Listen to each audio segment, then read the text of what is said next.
Hello, ladies and gentlemen, and the Democrats are at it again. Yes, they're at it again, as we can tell, because we all know that they are the home of racism. Yeah, we're going to put that plain and simple. And you guys are not going to tell me otherwise. You know why? Because the Democrats were the first ones to hold on to racism and all that stuff and segregation. There's a reason why there was something called the Jim Crow laws. And we're going to go over a few things as well onto maybe enlighten some people on what segregation is.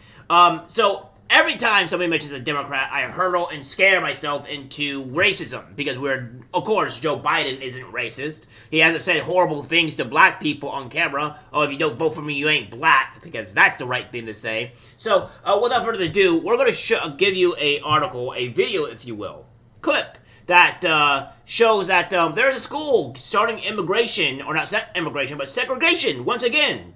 I thought we abolished this in the 1930s and was completely gone by 1964. But I guess people want to continue being racist for some god apparent reason. Take a look. Learning gap, and it lets students voluntarily segregate by race. The classes started back in 2019. Advocates say they can make students feel more comfortable and perform better at school. Emily Finn is joining us right now to explain. Emily. Well, Adrian, good morning. This is certainly an interesting one, sparking some debate. It is a voluntary segregation program that's being implemented at a high school right outside of our News Nation Chicago studio in Evanston, Illinois. The program has actually expanded in recent years. This year at Evanston Township High School, almost 200 Black and Latino students signed up for core classes like math and writing for students of the same race. The so-called affinity classes are taught by a teacher of color and are intended to help Black and Latino students enroll in advanced curriculum. The school district superintendent told the high school's student newspaper the goal is to provide, quote, a different, more familiar setting to kids who feel really anxious about being in AP classes. While federal anti-discrimination laws ban public schools from mandatory segregation, education lawyers say the voluntary options don't apply. Evanston isn't the first school to try this. Actually, schools in Minnesota, California, and Washington State also offer elective classes that are race-specific. Civil rights attorney Robert Patillo argues the program in Evanston is healthy and enriching for students and can even make learning feel more comfortable. You have to be able to balance both the educational aspects of it with the social educational aspects and bringing more children together and not trying to separate them out. And specifically, not preaching division and superiority or inferiority that we also often saw previously, where you're saying that one group is just racially or religiously or ethnically superior or better to other groups. We're all equal, we're all the same, but we're just learning in different ways. And that does not make us different. It just simply means that these are the methodologies that are best for these particular groups.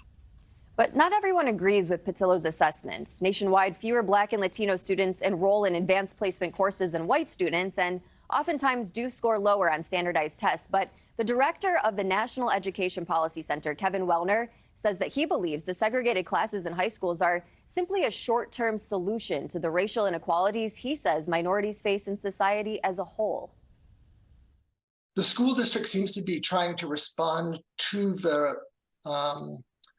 resulting harm of larger inequities in the community, in the state and society by applying, a Band-Aid in the form of these voluntarily segregated affinity classes. And I see that as unfortunate, as an unfortunate Band-Aid that attempts to address those larger problems.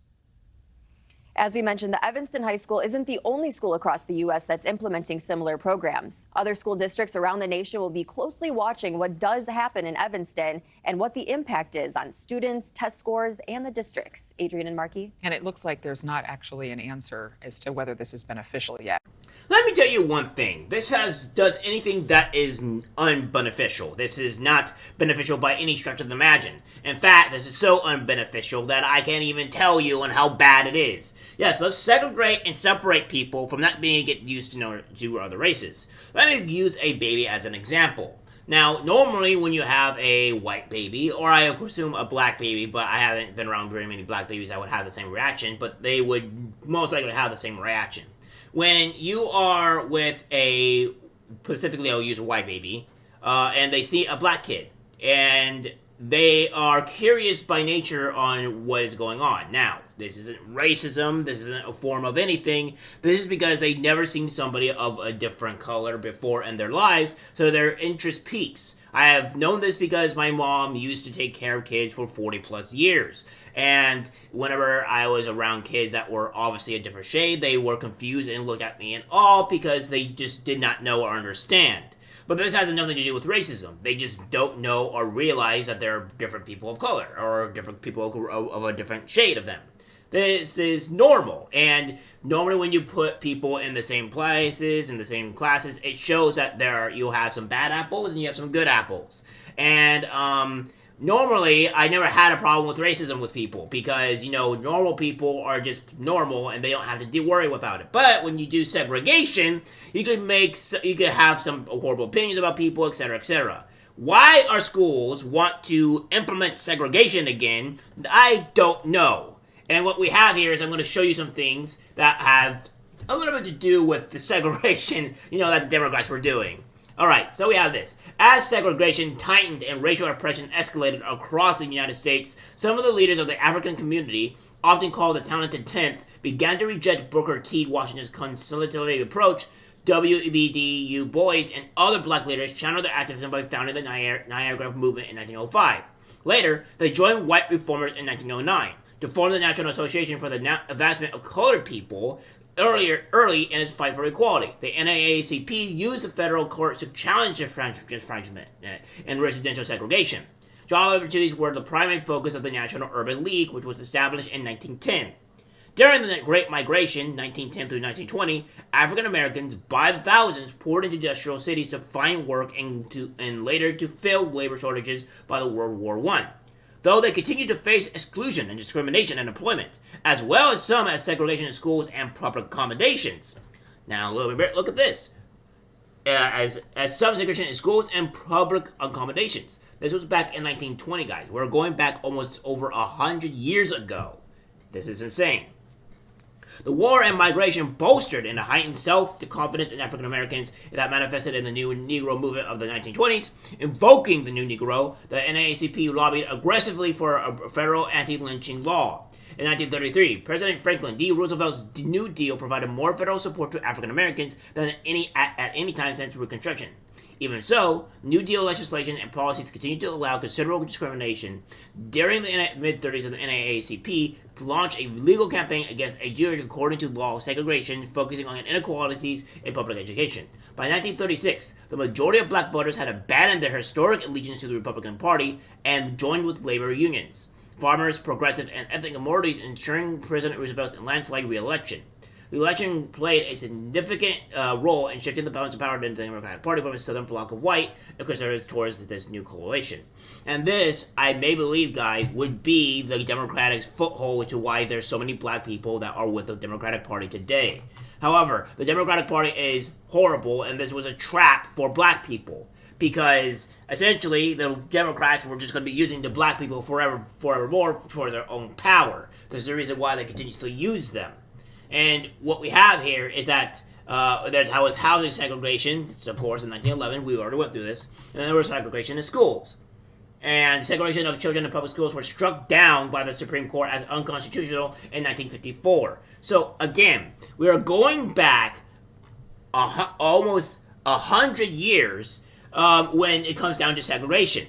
We made this thing a horrible thing that was not supposed to be allowed. And of course, the Civil Rights Act was signed in 1964, outlawing discrimination through desegregation. It was a slow process, especially in schools. So, again, we're going back almost 100 years ago, as I mentioned 3 times, for what apparent reason? For inclusivity? For being fair? For being non-racist? I don't know where we're going with this. Because we made this was a huge problem back in the 1960s, and even earlier than that. And for some apparent reason, we want to have the ability to segregate black people. Segregate them. Everybody talks how bad Jim Crow was. Well, guess what? The Jim Crow is to legislate, which we've seen here, through the so-called Jim Crow laws, named after a derogatory term for blacks. Legislators segregated everything from schools to residential areas to public parks to theaters to pools to cemeteries, asylums, jails, and residential homes. This is insanity. And the Democrats want to go and say, oh, well, segregation, we don't like segregation, we think that, we love segregation, we think Jim Crow is bad. Well, you're doing the same thing as Jim Crow did, and you're hating black people the same way. So please tell me on how the Republicans are the enemy of the black people when we're showing that the Democrats are technically the enemy of the black people. There was also another person as Margaret, I may believe, that was also did the, what's that so-called? The abortion clinics to a Planned Parenthood where the whole plan was to eliminate black people by doing, Planned Parenthood. So please tell me on how the Democrats are with the black people. At every stretch of the margin, black people are used. They are being brought down in movies. They're being brought down and they're being divided against. And now they want to have segregation. So please tell me, great old Democrats, people on the left, please write down in your comments down below on how segregation is good. Because last time I checked, segregation was really, really bad. Now, black people were treated badly, very, very badly in those days when segregation was alive. And we had multiple people, Democrat of old, that would, probably be a lot better than Democrats today, that were ignoring and voting the segregation. But of course, by all means, please keep on voting Democrat and eliminating black people and segregating black people and being racist because, that seems what to be the case is nowadays because segregation is apparently good. I'm out of here, guys. I'm really too angry about this. Like, subscribe, share. As always, take care, my friends. I'm disgusted by what I see in public. Even people closest to us can't be trusted. Cause it's algorithmic disease, the social media.